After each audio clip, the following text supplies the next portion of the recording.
Amadou Niaré du cadre de concertation pour les réformes des textes du Conseil national de la jeunesse du Mali.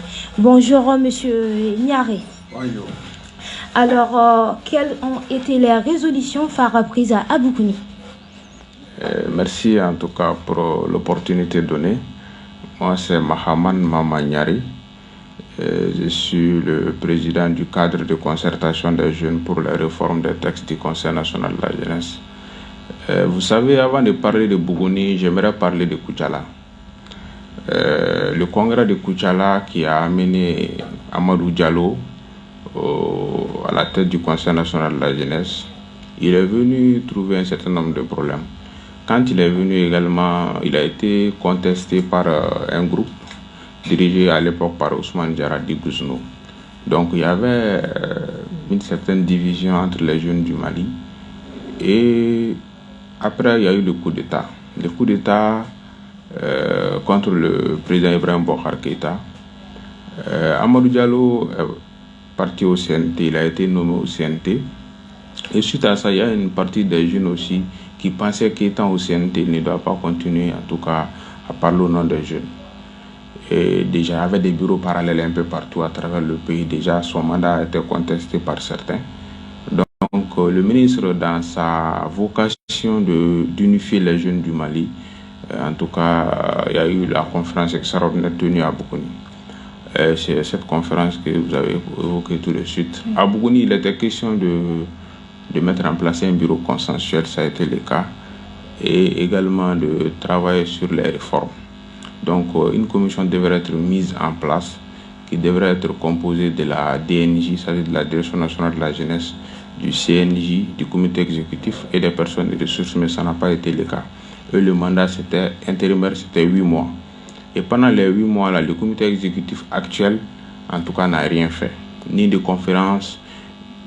Voilà, même pour informer les gens des difficultés qu'ils ont eues en cours de... Est-ce que vous avez cherché à savoir pourquoi? Oui, c'est-à-dire, je vais vous expliquer un peu, vous allez comprendre. Déjà, ils ont fait 8 mois, en tout cas, sans expliquer, sans dire ce qui ne va pas. N'est-ce pas? Vous êtes parti en mission, vous avez été délégué pour résoudre un problème. Le minimum, si vous ne parvenez pas à résoudre le problème, il faut communiquer pour dire que voilà, nous sommes à ce niveau, permettez-nous peut-être d'avoir quelques mois encore pour achever ce qu'on a commencé. Mais malheureusement, ça n'a pas été le cas. Maintenant, les 8 mois, quand les 8 mois ont pris fin, nous on a mis en place le cadre de concertation des jeunes pour les réformes des textes du Conseil national de la jeunesse, ici GRT, CNJ, et pratiquement on a écrit tout le monde. Quand on a écrit le ministre n'a pas répondu. Après, on a écrit la Direction nationale de la jeunesse. Et c'est suite à cette correspondance qu'on a été reçu par la Direction nationale de la jeunesse pour nous dire qu'effectivement, le ministre et le comité exécutif national sont en train de travailler sur ces dossiers. Nous, on dit on n'est plus dans ça. Déjà, les 8 mois sont épongés. Vous imaginez déjà quelqu'un qui est venu pour faire 8 mois et la personne devrait apporter un certain nombre, solutionner un certain nombre de problèmes. Les problèmes persistent, la personne n'a rien fait. Les 8 mois sont finis, la personne reste encore 11 mois. Et pendant ces 11 mois, la personne n'a rien fait encore. Même pas un document pour dire que voilà, c'est ce qui nous bloque dans ce qu'on est en train de faire. Et c'est cette même personne qui demande encore la prorogation de ces... C'est-à-dire, le mandat déjà est fini, parce que le mandat c'était 3 mois. À Koutchala, le mandat c'était 3 ans, je veux dire. Maintenant, le mandat a pris fin le 28 novembre 2021. Ils n'ont pas respecté les clauses de Bougouni. Maintenant, le mandat statutaire même, ils ne veulent pas respecter ça. Maintenant, ce mandat a pris fin le 28 novembre à partir de minuit. 28 novembre 2022 à partir de minuit, ils vont en rayon. Alors, selon vous, pourquoi ces résolutions n'ont pas été appliquées à temps? Parce qu'ils n'étaient pas de bonne foi. C'est aussi simple que ça. Ils n'étaient pas de bonne foi. Vous savez, nous sommes dans... Qu'est-ce qui vous fait dire le minimum. Moi, j'ai été invité sur ce plateau. Si je ne pouvais pas venir, j'allais dire que je ne serais pas là. Vous comprenez? Et dans la règle normale des choses, on vous envoie en mission, c'est pour résoudre un certain nombre de problèmes.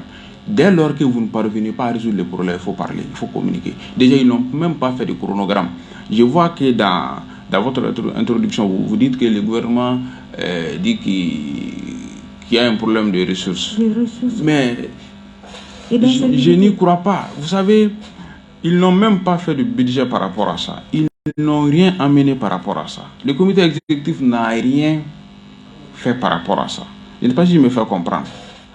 Maintenant, si ils veulent maintenant dire que non, parce qu'il y a l'insécurité, nous sommes tous conscients des enjeux du pays actuel. Mais ce n'est pas ça le problème. Ils n'ont rien fait. Vous comprenez? Donc, leur problème aujourd'hui est qu'ils n'ont pu amener rien pour montrer en tout cas leur bonne foi de pouvoir travailler sur ces réformes. Donc maintenant, si le mandat est fini, ils doivent partir tout simplement. Alors, au Mali, nous ne voyons pas seulement le rallongement du mandat du CNJ. Des mandats ont été prolongés tels que les élus communaux et etc. Alors, quelles sont les réformes du CNJ pour ce janvier 2023? Et vous savez, à chaque fois qu'un mandat doit être prorogé, ça demande certaines obligations. Et si vous essayez de voir la manière dont pour le comité exécutif national a été, en tout cas, ils ont fait, c'est pas statutaire, et ils ont fait ça de façon unitaire. Je vais vous expliquer. Ils vont à un rayon de quelques personnes pour décider de la prorogation de leur mandat. C'est pas comme ça. À Bougouni, ils ont eu un mandat intérimaire de 8 mois. Mais c'est pratiquement les délégués de pratiquement toutes les régions qui étaient présents. Pourquoi ils ne pouvaient pas demander une conférence pour expliquer la situation? Et ensemble, on pouvait avoir des résolutions pour pallier à ces problèmes. Mais ça n'a pas été le cas. Parce qu'en réalité, ils n'ont rien à proposer. Justement, c'est ça le problème. Certains regardent juste parce que le mandat a été prorogé, nous on est contre. Il ne faut pas voir seulement comme ça. Il faut voir la manière également. Si je peux me le permettre, peut-être que ça ne doit pas se faire. Mais est-ce que vous, en tant que personne, vous êtes rapproché de ces personnes pour essayer de voir si... Oui, mais combien de correspondances ont été déposées, que ce soit au niveau du ministre? Et c'est le lieu pour moi de remercier la présidence parce que quelques jours après avoir déposé la lettre d'information au niveau de la présidence, on a été appelé par un conseiller à la présidence qui nous a d'ailleurs fait savoir que d'après leur chef, qui est sûrement le président, que ce dossier fait partie des dossiers les plus urgents et qu'il va falloir trouver la solution. Et justement, c'est grâce à ça qu'on a pu mettre en place la commission des réformes. Parce que quelques semaines après, on a vu à la télé, le ministre, avec le comité exécutif, ils ont mis en place la commission des réformes. Et je remercie également la commission des réformes. Elle nous a appelés et nous, on a fait nos propositions. Mais justement, du moment où la commission est en train de travailler, pour nous, la commission déjà avait pratiquement terminé son travail et que le ministre devrait, à travers un atelier de validation, appeler en tout cas toutes les couches de la jeunesse, voir ce qui est faisable. Et c'est entre-temps que le comité exécutif caduque, illégal et illégitime depuis le 31 décembre 2021. Parce qu'ils avaient 8 mois, justement. C'est ce que les gens doivent comprendre. Ils ne sont pas venus pour faire 3 ans. Ils avaient 8 mois. On a ajourné un mandat pour faire venir ces gens-là, pour apporter un certain nombre de réformes. Ils n'ont pas pu faire ça. Maintenant, après 8 mois, ils sont restés 11 mois. Donc, ils ont c'est-à-dire, ils ont fait 2 ans. De 8 mois, 11 mois, déjà, ça fait 19 mois. Et après, ils veulent faire 16 mois encore, dans toute l'inégalité. Donc, c'est ça, en réalité, la question fondamentale. Aujourd'hui, ils sont dans l'inégalité totale. Ils ont épuisé tout. Donc, ils doivent partir, simplement. Et c'est simple, hein. Il faut une commission ad hoc. Une commission, peut-être certaines des commissions de crise, éviter de dire ça. Mais c'est la même chose, il faut aujourd'hui une commission qui va être mise en place, qui pourra travailler pour ces questions-là rapidement. Terminer avec les réformes, organiser les élections. Déjà, les réformes, on en a beaucoup fait. Nous, on a fait des propositions concrètes qui pourront aider la commission. Peut-être que nous le savions déjà, mais du fait que vous avez eu l'occasion d'être là aujourd'hui, pouvez-vous faire entendre à nos auditeurs ce qui vous motive de faire ces démarches?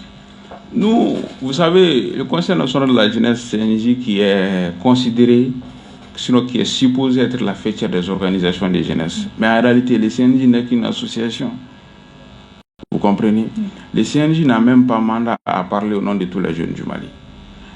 beaucoup d'associations ne se retrouvent pas au sein du Conseil national de la jeunesse. Mais le CNJ parle au nom de toutes ces associations. Nous, on dit qu'il n'y a pas de problème. Maintenant qu'on a annoncé voilà, les pas des réformes, allons-y vers les réformes. Les réformes allaient être un moyen de pallier à tous ces problèmes. Qu'on puisse avoir un espace où les jeunes qui sont dans les associations, les jeunes même en dehors des associations, puissent s'exprimer. Qui est en réalité cette fêtière pour tous les jeunes du Mali. C'était ça en tout cas notre objectif. Maintenant, qu'est-ce qui se passe? Comme ces gens-là avaient un autre agenda, n'est-ce pas? Ils ont tout fait pour en tout cas éviter les réformes. Maintenant, justement, qu'est-ce que les gens doivent comprendre? Les gens doivent comprendre aujourd'hui que le conseil, pas même le CNJ, mais le comité exécutif du CNJ Mali est en train de prendre en otage l'avenir de toute une jeunesse. Pourquoi? Parce que le CNJ qui est supposé... Alors, M. Nyari, on vient de me faire signe à la tête. Avez-vous rapidement quelques mots à rajouter pour clore? J'invite les associations, les jeunes du Mali à se mobiliser contre l'inégalité. Nous sommes en phase des réformes. Nous sommes en phase des nouvelles orientations qui détermineront justement l'avenir de notre pays.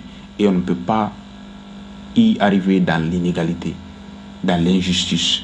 Donc j'appelle les jeunes à se mobiliser, à se dresser contre ces gens-là. Merci beaucoup, Monsieur Nyari. Je vous rappelle à l'instant T que c'était Monsieur Mahamadou Nyari du cadre de concertation pour les réformes des textes du Conseil national de la jeunesse du Mali. Il était là pour nous éclaircir sur la situation de la dite du dit CNJ. Mesdames et messieurs, nous arrivons au terme de cette édition qui vous a été présentée par Mariam Sako, une réalisation de Zenabou Ouattara à la baguette magique. Lamine Diarra, la page Facebook est également assurée par Zenabou Ouattara. Ne quittez pas, dans quelques instants, vous aurez le journal Bambara avec Amidou Traoré. Au revoir à demain, qu'Allah bénisse le Mali. Chez nous, l'auditeur.